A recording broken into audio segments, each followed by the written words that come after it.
นี่จัตะกะบาลานเดี๋ยวไปละ3 ใบนะบ้านเนาะครับตะกะหูหิวอันนี้เป็นใบเหล็กที่บาลานลองเห็ดเนาะอันนี้เป็นใบที่2จ้ะ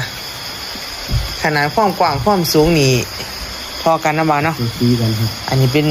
ตะกะหูหิวเนาะกว้างเท่าไหร่ฮะกว้าง28นะปากคนนี้28จ้ะความกว้างปากกันความสูง20ความสูง20จ้ะพอดีซ้ำใส่เฮ็ดได้2 โลกว่าๆเนาะถึง3 กิโลแล้วจ้ะเป็นดอกจุ่มๆเพิ่นเนาะแต่ว่าตะกะนี่มีเจ้าของเรียบร้อยแล้วจ้ะแต่ว่าก็ยังบ่ทันได้พอเพิ่นเนาะแล้วอีกอยู่ใบนึงจ้ะแล้วก็มีพี่น้องเฮาสั่งเข้ามาแล้วอีกอยู่2 ถันเนาะเพราะว่าเฮาบ่กล้ารับหลายเนาะจ้ะย่านเฮ็ดออกก่อนเนาะสิบ่มีเวลาเฮ็ดให้เนาะจ้ะโอ้แต่ว่างามแฮงนะ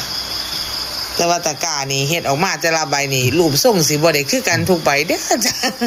พี่น้องเฮาสร้างไปก็ต้องเข้าใจนำเนาะสร้างใหม่ครับโอ้แต่สร้างเก่ากันแนว สร้างเก่าเพิ่นก็ยังมาเว้าอยู่ว่าสารแต่ละใบนี่บ่ได้รูปทรงเดียวกันดอกเพราะว่าเรียกเกี่ยวที่กันแต่ว่าบ่ออกไปกัน แต่ว่าความแข็งแรงทนทานนี่แข็งแรงทนทานจ้ะเฮาก็ถ้าสแลกกันหมอดกันปวกให้อย่างดีนะมาเนาะสแลกเป็นฟอร์มอย่างดีครับแม่นจ้ะสวยงามคือเก่าล่ะจ้ะ